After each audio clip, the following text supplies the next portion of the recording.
How's it going, class? My name is Christian Bezant, and so today I was asked to talk about residential real estate. So let's jump right into it. The basic overview of residential real estate concerns property that is either occupied by one family or established as a structure that occupies several families. So examples include undeveloped land, houses, condominiums, and townhomes. I'm going to dive into a little bit into each one of these things just to get a better understanding of each one. The first one are homes. Home ownership, also known as owner occupancy, is the most common type of real estate investment in the United States. Roughly 2/3 of residents own their home. The owner not only owns the interior of the home, but they also own the land around, including the back, front yard, and deck area. So it's everything around the property. And what's good about a home is that every home is unique. And some have basements, some have second floors, third floors, attics. It depends. All of that is included in the home. Now, with the home, there comes a mortgage.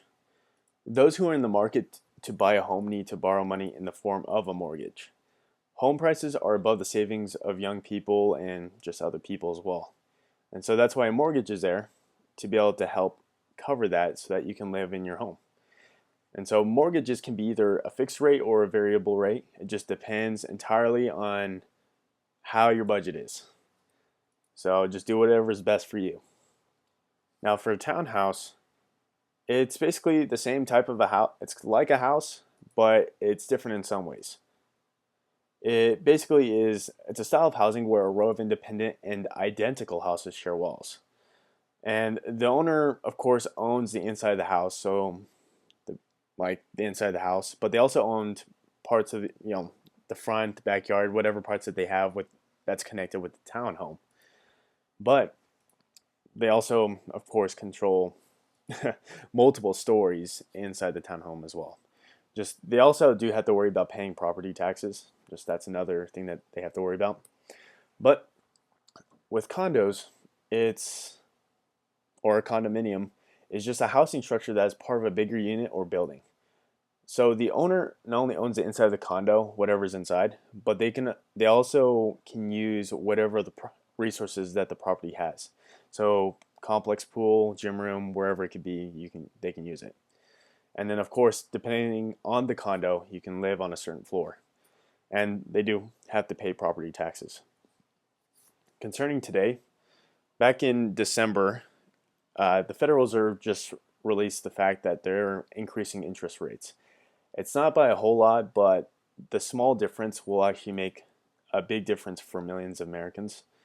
And it used to be 0 to 0.25%.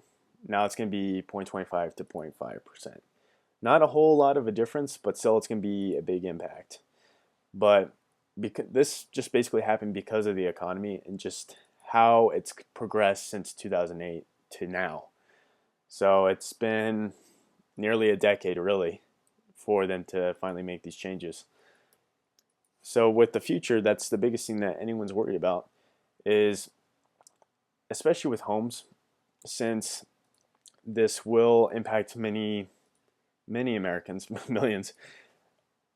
What's nice is that the outlook looks pretty bright for those wanting to get a home, because it looks like if you look at the economic outlook, the spreadsheet to the right, for new single-family sales, the percent change is going to increase from 15.1 to 18.9%. That's almost 19%.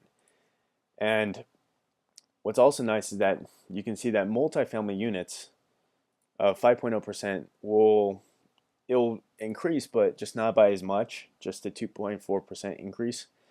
But either way, there's going to be a change, and that change is going to be for good.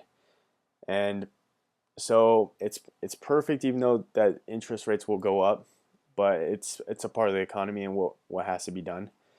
But the outlook is bright, especially for those who are wanting to live the American dream.